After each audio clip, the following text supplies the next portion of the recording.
The video game industry moves fast, but we move faster. This is the Turbo Button Show with Darien and Jacob. Hello guys, and welcome to the Turbo Button Show for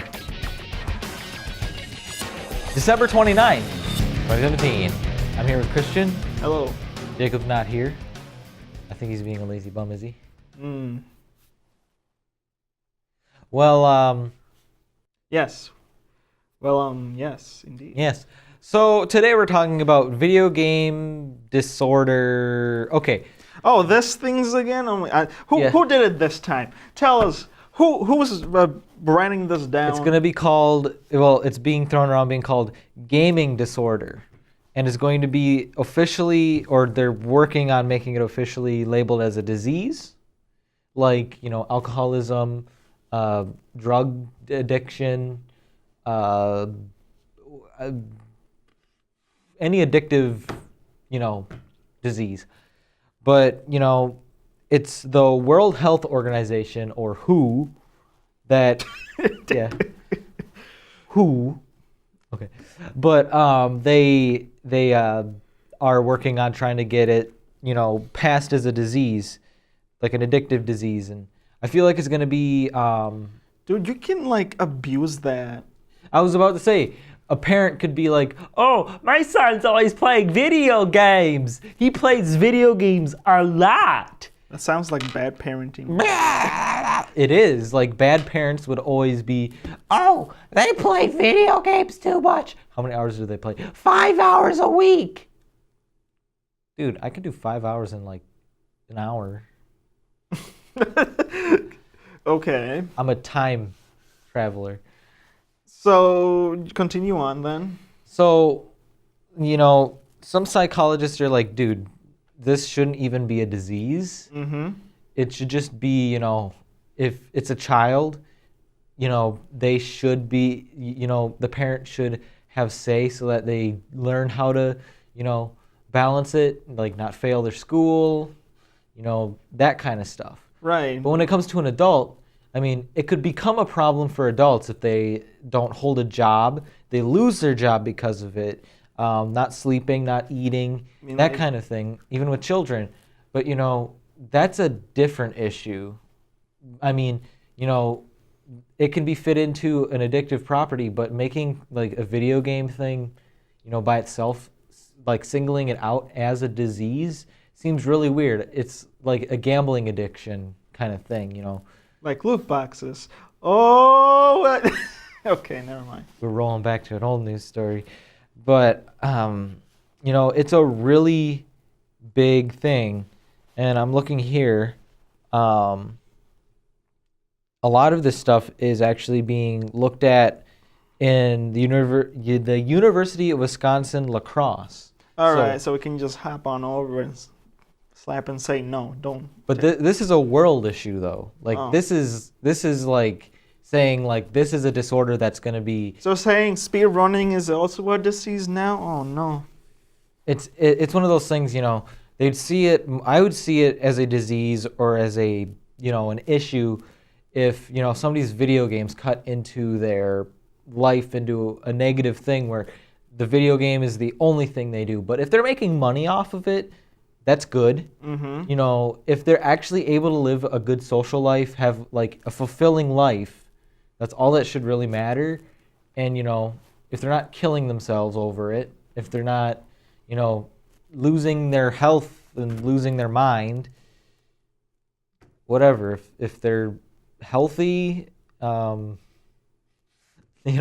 people aren't getting on their case about it. If there's if they're content with not having friends or interacting with friends, because a lot of people that play video games have a lot of online friends a lot of the time. Right. Because I find myself playing games with people that I don't know person to person, but online. Right. And those are healthy relationships to have too, even though you don't really see and know them. Right, but it's someone else to talk to at the most. Yeah, so if you can live a good life, as long as you stay healthy mentally and you take care of issues, it could stem down to, if a person plays video games a lot, it's almost like somebody who binges movies or like binges the or read Netflix books shows. all day. Yeah. Without talking to anybody. That's exactly, like, if your health deteriorates because you're reading books or watching movies too much and not eating or forgetting to talk to people, there's an issue there. It's just entertainment. What do people want in their life? To be entertained. You work, you have a family, friends, and you know what? You want to be entertained. Entertainment shouldn't be seen as a disease, but consuming things should be seen as a mental disease, as in alcohol, drugs, because those are mind altering. Video games aren't really mind altering, and once it becomes mind altering, there's a deep lying issue where they can't see the difference between reality or not, in my opinion. I mean, they're just a kid. They'll just probably mimic what they see. That's what every child does. They just mimic what they see or do. Like, if a parent says a bad word, they will mimic that, and people will be like, what the heck's wrong with this child? But that's also parental discretion, though. There's that, too. Because, as a child growing up, I played Grand Theft Auto, but I'm not going around stealing cars and beating people up because I had the parental discretion growing up. Mm-hmm. So, there is influencing factors. I see it, and, I take humor from it, and I see the humor in it, and seeing, okay, this is ridiculous. But it lets you kind of unwind and say, okay, I had a rough day. Mm-hmm. Let's go into a non-reality thing, a safe, closed-in area. Do what you want to do for as long as you really need. I found myself, I'm playing a video game, I'm done. Okay, time to go sleep, time to have a meal, time to talk to friends. Right. So, myself, I play a lot of video games, but there are some days where I'm just okay, I don't need them. I mean, there's also people that just play games just to complete them all. There's people that play games, the same game all the time, but that's because they love that game. They want to beat it fast. There's that too. I mean, there's video game collectors. I mean, that's not an addiction. That's just something they want to do, a hobby. Yeah, hobbies. A lot of people sink a lot of time into hobbies. I know we're going a little bit long on this one. Mm-hmm. But, this is a bigger discussion to have. Right. Because it bothers me when, I'm a big advocate for mental health. And Mm-hmm. I've gone through my own battles and stuff with mental health and, having those issues. I'm very open about it. But, labeling a thing as a disease that really, I see a disease as a predisposed or a existing condition. Yeah, it's almost like an inherited thing. You can inherit your parents' addictive behaviors because if a parent is an alcoholic, their children are more likely to become alcoholics, mm-hmm. and the spiral can go. Here's a good example that people not know. My mom, when she was pregnant with me, right? Yeah. She ate a lot of marshmallows. So every time I eat marshmallows, I can't stop eating those. But that's actually a good example because that's actually true. Because I just love marshmallows just from the get-go. Because of my mother. It could be an infused thing. Because I like root beer, and my mom ate a lot of root beer floats. But I don't know if that could be that's what my mother tells me. When she was pregnant, she ate a lot of marshmallows, and then I like eating a lot of marshmallows. When I see a marshmallow bag, I just take it to my room and just eat the whole thing. Yeah, but the thing is with this, I don't. I'm talking a little bit in a personal field because Right. We just drove up a little bit and then just went back to the point. You got on your personal thing. But I don't really think that this should be seen as a disease because, it's not a pre-existing condition. It's just a thing. It's something that comes into someone's life and they really like it. Yes, you can form an addictive habit, mm-hmm. but that's an overall addictive thing. So it should be put into a drug addiction or alcohol addiction mm-hmm. because, those things, you could live your entire life without them. Mm-hmm. You could live your entire life without video games. Right. But things like anxiety disorders, bipolar disorders. A lot of people get mad at the fact that I'm saying alcohol disorder or drug addictions and that kind of stuff aren't really diseases, but something that I see it as more of you could have lived without that. I mean, alcohol does It's- damage you. Yeah. So does smoking and stuff like that. Video games, not so much. Maybe depending on. It just makes you feel good. But I if you see play as, them, if you play a game for a long period of time without a break, then you might just get tired. You know, your eyes do get dried up. I'm saying like That's precisely the point. but these are like mental disorders or mental health diseases or mental health stuff. Yes, you have addictive properties because, people find enjoyment in alcohol. It makes them feel relaxed. It releases serotonin. Serotonin is very addictive. Your brain creates it. It's very addictive because it feels really good.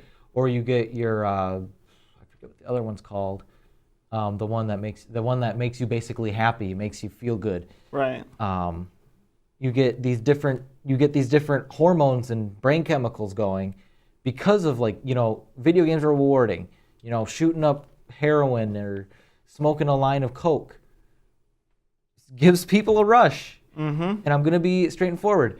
Video games, you can get that from it, but I don't it's really an odd issue. I mean, I could go very political on this and talk about this for 6 hours.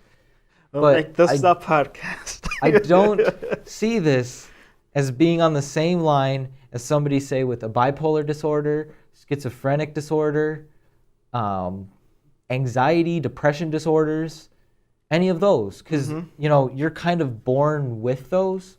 I mean, it's nature versus nurture. You could have inherited these things, but if your environment was good or you had it, there's not going to be as many triggers for these disorders. But you can't treat a video game addiction. You have to rip it from someone basically and just say you can't do this because your life is being affected. Get rid of it. You can't do it. The person will feel uncomfortable for a little bit, but after a while they'll be like, okay, I'm fine. But with anxiety, bipolar, schizophrenia, you can't get away from it. It's always going to be there. So them seeing it as a singled out disease is very wrong because, it's an art form. And, putting an art form as a disease, like looking at it in a way, it should be seen as more of a pleasure problem. In making the person say, okay, you're seeking pleasure over, actually like living a successful life. Because, they're trying to point this out as being like, I've said it over and over. They're trying to say it's like one of those things that, like your life is being like impaired. Okay. A good example, impaired control over gaming, such as frequency, intensity, and ability to quit. That's very much like a substance abuse problem. But I wouldn't say substance abuse is always a disease, even though you can inherit those traits of, wanting to abuse substances. Because I'll say that video games are a substance, because you take, people have shopping problems, and, somebody may fulfill a feeling of something from buying, stuff. You buy yourself a big video game collection, you start playing through them, you feel fulfilled. But I don't see this as being an overall disease. I mean, in the end, people can just, if this goes through, you can just go to your insurance company and be like, hey, this isn't a disease now, insure me. I mean, yeah, you brought up a very good point about, people could definitely abuse it, say, oh, insurance, cover me. Yeah. Cover me for, counseling. Cover me for an addiction thing. And then this will create, this might look at creating regulations, more regulations. I'm pretty sure physicians probably won't agree to this. There's a lot of psychologists and Or a lot of, psychologists, I should say, and yeah, doctors, psychologists. Psychologists are doctors, mind Yeah. doctors. But, I meant to say psychologist, not physician. yeah, Oops. psychologists, counselors, a lot of the psycho end it with Psycho guy. psycho something. Psycho doctor. Scary. But, not everybody is seeing this as, as being like, okay, this is a disease. Not everybody's seeing it in the medical field saying, okay, this is not a disease. And, I really advocating for this stuff. I agree with the people who say it's not, than with the people who are saying it is, because a lot of the people that say it is agree with the politicians that say, these video games should be banned, or this kind of like crap, or they agree with the soccer mom that doesn't care much about their kid that says, oh, my kid's going to be in a sport and be an all-star, and be like, oh, mom, I love you, mom, and then the mom's like, whatever, I love you too, child, throws Grand Theft Auto and Call of Duty at them. They're like 7 years old, pick up these disturbing behaviors. Right, and it's all about, in the end, it's all about parenting. And then if Parental you're an adult, discretion. then it's a different story. It's more about yourself and your self-control if you just want discretion. And if you feel if it's going to be an issue, or if people are saying it's an issue and you talk to people and they see it, get discretion from, say, a counselor. Get discretion from, a professional that works with mental things, because, addiction is a mental issue.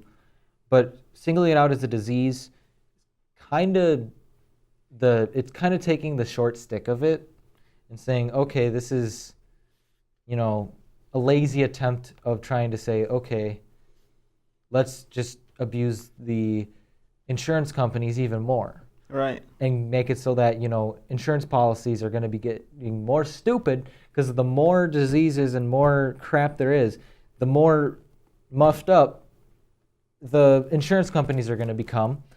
And, this would be perfect for political right. But it's so, I get a headache from this stuff. I gotta say one thing, at least during, school time, sometimes you have teenagers or kids that don't do their homework, and usually it's because they play games. But then again, parental discretion. Yeah. I mean, being raised and having parental discretion during your life, I like candy. I can't stop eating candy. That's similar to a substance abuse. It makes me feel good, but then I feel like crap because I'm like, too much candy. So you got to have discretion. You got to take discretion. That's all I'm going to say. I'm going to wrap this up with saying, when it comes to a disease or people trying to label it as a disease, and if it's one of those things that, it's kind of like an addiction, because, you're addicted. Let's just call it an addiction to your own brain chemicals. They make you feel good. Mm-hmm. Video games give you that rush of reward. You jump over that pit and you make it, and your brain says, here's your little reward spray. And your brain goes, and then guess what? You go to the next level. You go to the next section. You do the next mission. That's why I play a lot of Grand Theft Auto and, get a lot of money and then splurge. Because I get something from shopping. And the more I shop in video games, this is totally going off, but it stops me from spending my real money. Mm-hmm. So, there could be a way of saying, hey, look at it another way. Look at it in another light.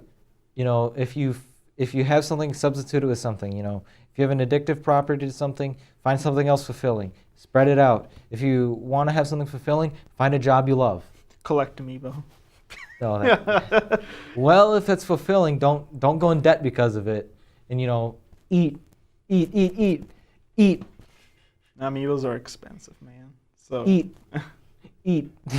That's my thing. If it becomes an issue if you forget to eat, you forget to get your sunshine, you get morbidly obese because of it, you have sores on your butt cheeks. Yes, this is the problem. If you sit down for too long, you get sores. You get blood clots in your legs, your health deteriorates, your heart gives out.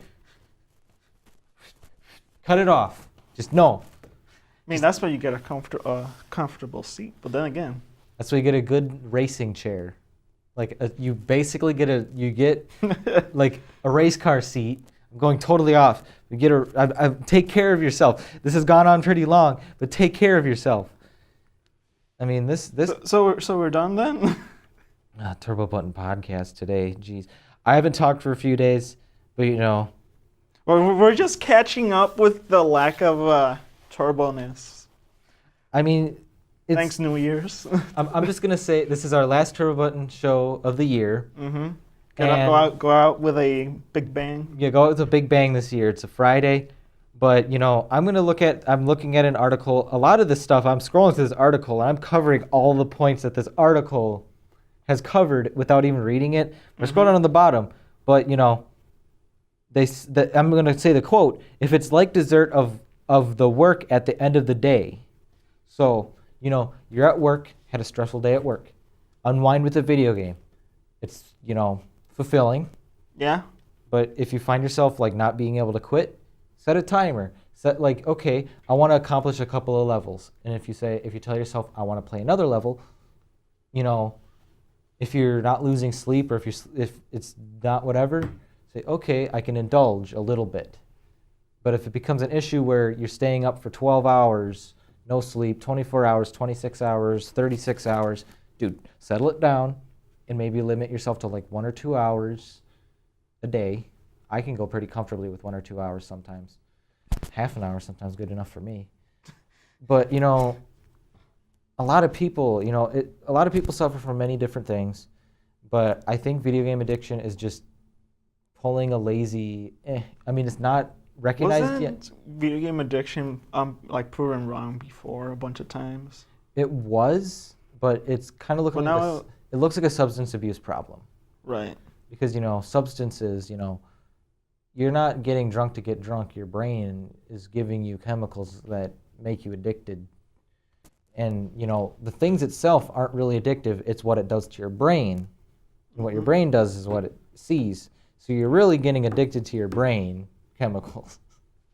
But I'm not a professional in the field, but when my dad was in psychology classes in college and he studied a lot, I studied with him as a young kid, and I have lots of discussions and talk with people, and I think I have a pretty good understanding. I may not be fully right.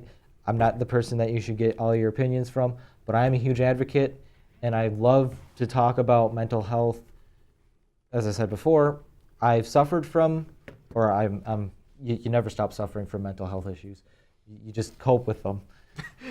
Never-ending suffering. It's a never-ending cycle. But if you don't do anything with it, it's like a mental prison, and it's scary because you're just like, make it end, and it doesn't end. But I'm not going to talk about that here. That's not the right. I don't know if this is the right place to talk about it. But if you enjoyed this Turbo Button show, if you stuck around for the whole thing, thanks for listening. I kind of got on a mental advocating thing. I've wanted to talk about this for a while on Gaming Buzz because, they go hand in hand. They really do. But yeah, you should hit the subscribe button, like us. Let us know if you want to have me talk more about video games and, mental well-being. Because I like doing that quite a bit. But, thanks for watching. Leave a comment, subscribe. We have a shop, www.gamingbuzz.com/shop. Go to our Discord at www.gamingbuzz.com/discord. Link in the description below. We could talk more about that. But yeah, have a Happy New Year. New episodes and other content can be found on TurboButtonShow.com. Be sure to follow us on Facebook, Twitter, and YouTube.